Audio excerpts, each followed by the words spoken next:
아멘. 하나님 말씀은 마태복음 28장 16절에서 20절까지 말씀을 같이 합독을 하겠습니다.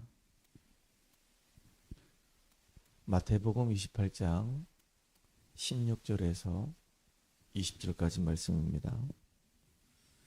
11 제자가 갈릴리에 가서 예수께서 지시하신 대로 예수를 배웠고 경배하나 아직도 의심하는 사람들이 있더라. 예수께서 나와 말씀하여 이르시되 하늘과 땅의 모든 권세를 내게 주셨으니 그러므로 너희는 가서 모든 민족을 제자로 삼아 아버지와 아들과 성령의 이름으로 세를 베풀고 내가 너희에게 분부한 모든 것을 가르쳐 지키게 하라. 볼지어다 내가 세상 끝날까지 너희와 항상 함께 있으리라 하시니라. 아멘. 오늘 기도 수업 제목은 성삼위 하나님의 역사라고 하는 제목으로 같이 말씀을 나누도록 하겠습니다. 렘넌트 전도학 메시지였는데요. 여기 있는 분들이 너무 중요하기 때문에 이 내용을 내 것으로 이렇게 만드는 그런 시간이 좀 됐으면 참 좋겠다, 이런 생각이 좀 듭니다. 서론에 보게 되면 렘넌트와 TCK는 이렇게 돼 있단 말이죠. 이 말 대신에 물론 렘넌트하고 TCK한테 적용하면 됩니다. 렘넌트는 우리 후대들을 말하는 것이고요. 또 TCK 같은 경우는 제 3세대 친구들을 말하는 거죠. 예를 든다면 한국에 와 있는데 한국 사람이 아니고 외국 사람을 말하는 겁니다. 이런 경우를 우리가 TCK라고 이렇게 얘기하죠. 근데 오늘 이 새벽 기도에 예배드리고 있는 우리 성도님들은 사실은 언약의 백성이란 말이에요. 하나님의 자녀들이란 말이죠. 그래서 새벽 기도회 때는 렘넌트와 TCK라고 하는 이 말보다는 언약의 백성, 하나님의 자녀라고 하는 이 말을 집어넣어서 사용하는 것이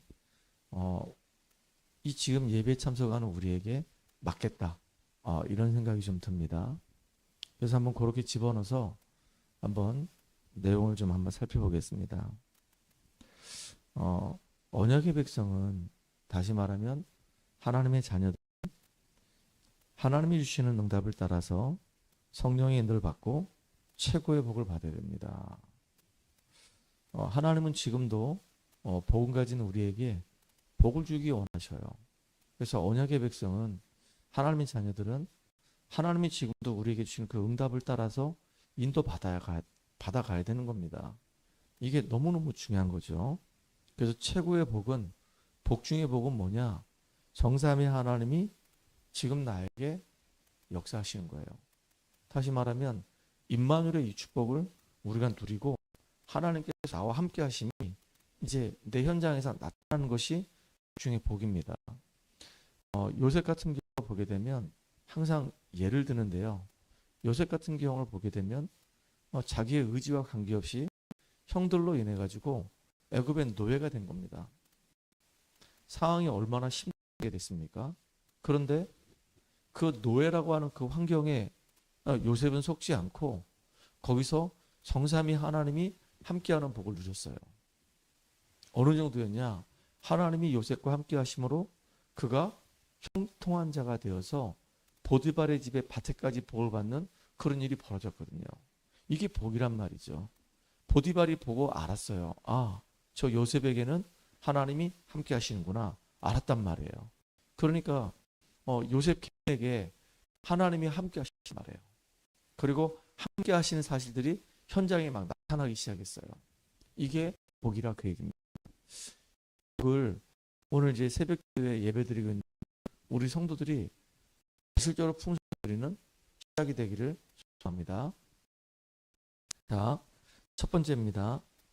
성삼위 하나님이 항상 하시는 일은 세 가지입니다. 하나님이 살아계시냐? 이걸 우리가 어떻게 알 수 있냐?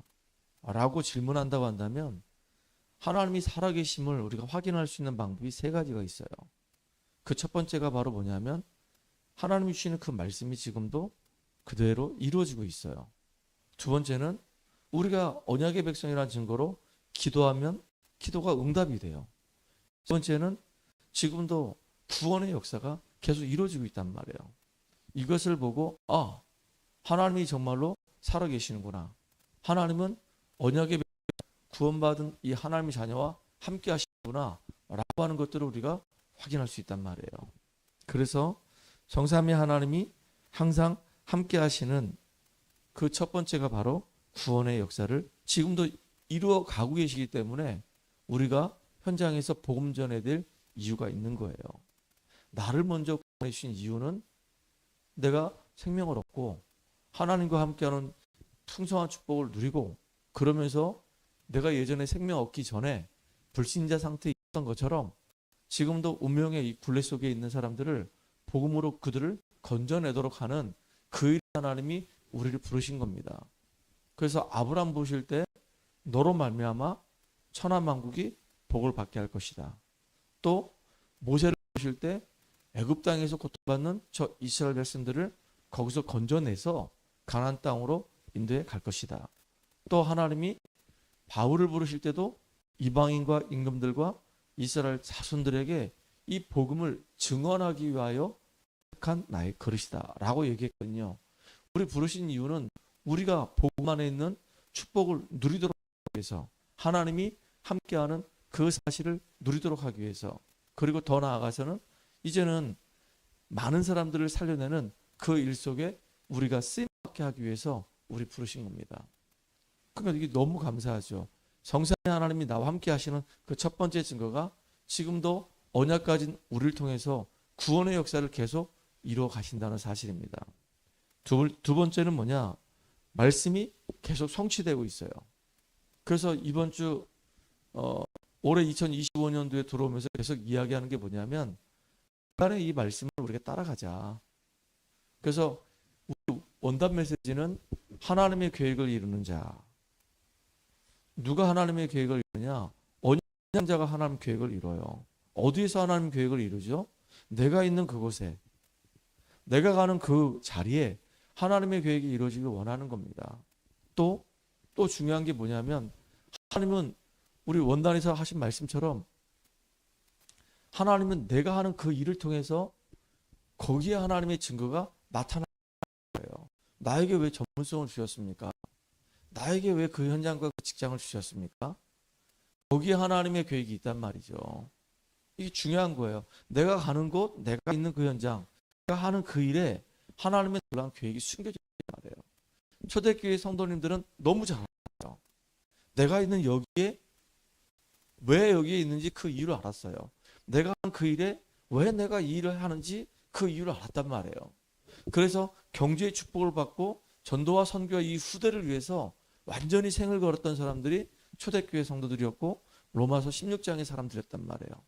이렇게 하나님은 우리에게 성취될 말씀을 주시는 겁니다. 그래서 말씀을 받게 되면은 우리가 질문을 자꾸 던지는 거예요. 그래서 그 질문 속에서 우리는 답을 내고 그래서 한 걸음 한 걸음 우리가 인도받아 가야 된단 말이에요. 자, 세 번째입니다. 지금도 하나님은 언약 가진 자, 하나님 자녀가 기도할 때마다 응답하신단 말이에요. 그래서 하나님의 자녀들은 정확한 기도 제목을 가지고 있어야 돼요. 그래서 먼저 그 나라와 그 의를 구하라. 그리하면 이 모든 것을 너희에게 더하여 주시리라. 그랬어요. 하나님은 하나님 나라와 그 일을 위해서 우리에게 지금도 능력으로 역사하신다고 말씀하셨습니다. 이렇게 성삼위 하나님이 세 가지 방법으로 우리와 함께 하십니다.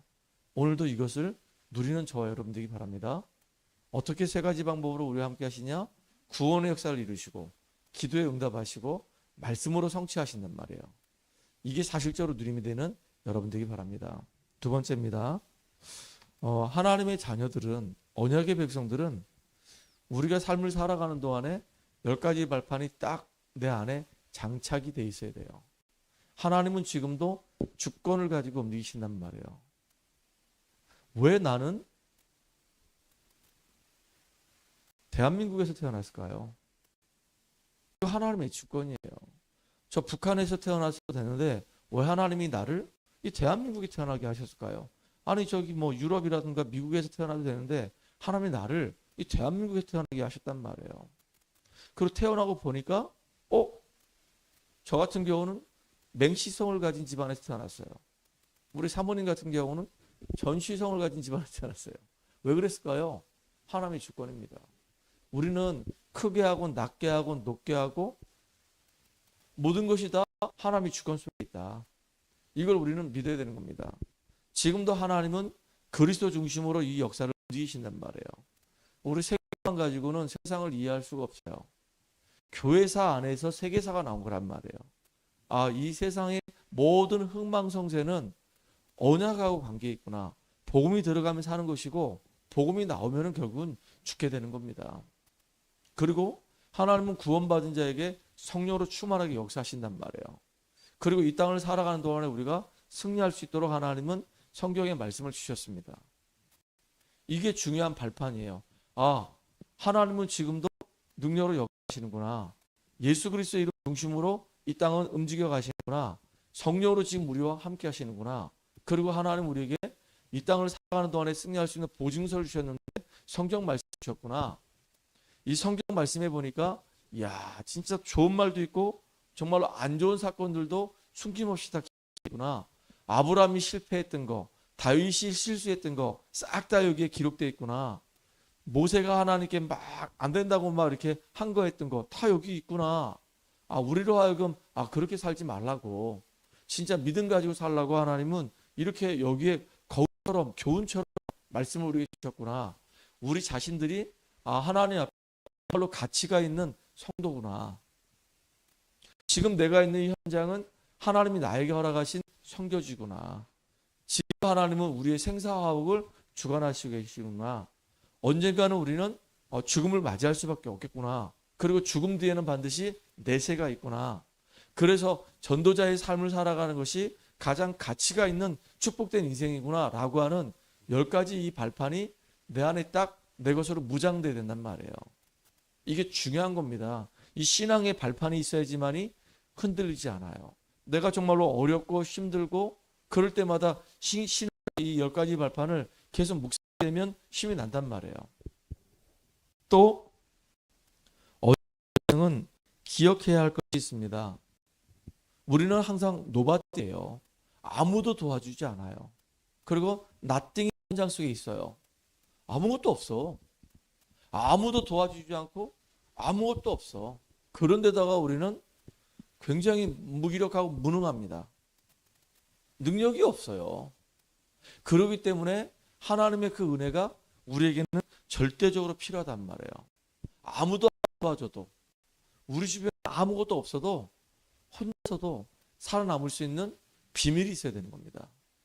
그게 이제 언약의 백성이에요. 또 예를 드는데요. 요셉 보세요. 오죽하면 형들이 요셉을 완전히 그냥 노예로 팔아버렸습니까? 이제는 아무도 요셉을 도와줄 수 있는 사람이 없어요. 그리고 이제 아무 배경도 없어요. 더군다나 아버지 품을 떠나가지고 저기 애굽이라고 하는 이방 나라입니다. 언어가 다르고 문화가 다릅니다. 거기에 이제 혼자 똑 떨어져 있는 거예요. 그런데 그 현장에서 혼자서도 살아남았단 말이죠. 거기서 현실적으로는 노예예요. 근데 현실적인 노예 상황 속에서 요셉은 흔들리지 않았고 영적인 것을 먼저 봤어요. 하나님은 나와 함께 하신다. 내가 여기에 있는 이유는 하나님의 언약을 이루는 여정 속에 있는 것이다. 육신적으로 보게 되면, 현실적으로 보게 되면 낙심할 수밖에 없어요. 좌절할 수밖에 없어요. 근데 영적인 것을 봤단 말이에요. 하나님이 함께 하신다. 하나님의 계획 속에 있는 것이다. 하나님의 인도 가운데 있는 것이다. 그러니까 사람들이 생각할 때는 이제 요셉은 이제 완전히 망했어. 요셉의 인생은 끝났어 이제. 그런데 요셉은 사람들이 얘기하는 그쪽이 아니라 다른 쪽을 생각했어요. 반대쪽으로. 하나님의 계획은 무엇일까를 생각했어요. 사람들의 말이 중요한 것이 아니라 하나님이 왜 나를 이곳에, 하나님이 왜 이런 일들을 내게 허락하셨을까라고 하는 다른 쪽을 생각했어요. 그러니까 응답을 받는 겁니다. 그래서 우리는 어떤 환경과 어떤 문제 속에 있어도 응답을 받는, 응답을 누린 자로 쓰임받아야 되겠습니다. 어디를 가든지 모든 사람을 다 살리게 되고, 혹시 우리에게 위기가 오게 되면 오히려 그 위기가 답이 되어서 그 누구도 경쟁할 수 없는 그 응답을 누리는 사람으로 우리는 승리하게 됩니다. 요셉은 경쟁자가 없었다니까요. 누가 요셉하고 경쟁할 수 있겠습니까? 노예로 가도 상관없었고, 감옥에 가도 상관없었고, 나중에는요, 애굽의 이 왕한테 정확하게 답을 주고, 어느 날 갑자기 나라 전체를 다스리는 총리가 되고, 이제 쌀 장사하면서 세계보고만을 주역으로 쓰임 받았단 말이에요. 누가 요셉하고 경쟁할 수 있겠습니까? 아무도 경쟁할 수가 없는 겁니다. 하나님은 그렇게 요셉을 통해서 전 세계를 다 살려버리는 재창조 역사를 이루셨어요. 모든 사람이 다 부러워할 수밖에 없는 딱 서밋으로 세우셨단 말이에요. 그러니까 우리 사막, 황무지, 광야 같은 이런 현장에 가서 그 현장에서 세계보고만 하는 주역으로 쓰임받게 됩니다. 저는 너무 이게 공감이 돼요. 너무 공감이 되는 게 뭐냐면, 제가 이제 원주에 개척했을 때는 아무 배경이 없었어요. 그때 당시만 해도 뭐 우리 본가에도 뭐 예수 믿는 사람이 없고, 우리 처가 쪽에도 사실은 우리 장인 장모님이 그때 당시에는 예수를 안 믿으시거든요. 그리고 뭐 누가 저를 위해서 기도해 주거나 나의 배경이 되는 사람이 없었단 말이에요. 아무도 없었어요. 그렇다고 해서 뭐 원주가 뭐 나에게 있어가지고 뭐 여기 내가 예전에 생활했던 그런 것도 아니었고, 완전히 뭐 원주는 나하고 전혀 뭐 상관이 없는 지역을 하나님이 딱 보내셨단 말이에요. 그러니까 개척을 딱 했을 때는 우리 가족밖에 없었어요. 얼마나 이게 힘들었겠어요. 근데 이상하게 마음이 너무 행복하고 너무 기쁘고 너무 좋은 거 있죠. 왜냐하면 그래, 맞다. 내가 만약에 후임으로 있었다고 한다면 참 여러 가지가 좋았을 수도 있어요. 뭐 경제적으로 그렇고 환경적으로 그렇고 뭐 배경도 그렇고 다 좋았을 겁니다. 근데 이상하게 제 마음에 아무리 내가 힘들고 어려워도 나는 정말로 황무지, 불모지 같은 곳으로 가서 진짜 개척해서 하나님의 역사와 능력을 맛봤으면 좋겠다. 그래서 사실은 9년 전에, 벌써 9년이 됐네요. 여기 이제 개척을 하게 된 겁니다. 뭐 개척을 나서 4년 동안은 이제 막 코로나 때문에 아무것도 할 수 없는 그런 상황이 막 벌어지게 되고요. 뭐 여러 가지 어려움을 많이 겪었습니다. 근데 그렇게 계속 어려움 가운데 하나님이 너무 소중하고 귀한 만남들을 계속 우리에게 지금도 주고 계십니다. 참 감사하죠. 그 속에서 이 영혼 한 사람 한 사람이 얼마나 귀중한지를 알게 됐고요. 이제 기도의 단을 쌓으면서 또 내 가치가 얼마나 정말로 소중한지, 전도자 한 명이 얼마나 중요한지를 발견하게 되는 겁니다. 우리 후대에게 왜 언약을 전달해야 되는지 이게 이제 자꾸 한이 되는 겁니다. 그렇게 바뀌어져 가더라고요. 그래서 참 감사하다, 이런 생각밖에 없어요. 목회를 크게 하다 작게 한다, 그건 이제 하나님의 주권 속에 있는 것이고, 내가 진짜 내가 하나님의 은혜를 누리고 나의 주어진 현장을 놓고 기도하고 지금 내가 만나는 사람들을 정말로 복음의 사람으로 세우는 거, 이게 정말로 내가 해야 될 사명이구나라는 것을 더 절실하게 깨닫게 됐습니다. 참 감사하죠. 그래서 오늘도 우리는 하나님의 이 계획을 이루는 여정 속에 있음을 알고 승리하는 믿음의 사람으로 저와 여러분이 인도받길 바랍니다. 오늘도 우리는 하나님의 이 세계복음화의 역사 속에 지금도 인도받고 있습니다. 최고의 축복 누리는 우리가 되기를 바랍니다. 하나님 감사합니다. 지금도 성삼위 하나님께서 언약 가진 자, 복음 가진 하나님의 자녀에게 역사하시는 사실을 깨닫게 하시니 감사드립니다. 성삼위 하나님 능력이 날마다 누림이 되게 하시고 우리의 이 신앙의 10가지 발판이 내 것이 되게 하시며, 이제는 우리 삶의 현장에서 어떤 문제가 일어나도 흔들리지 않고 속지 않는 10가지 비밀을 가지고 인도받는 우리 되게 하여 주시옵소서. 예수님의 이름으로 감사하며 기도하옵나이다. 아멘.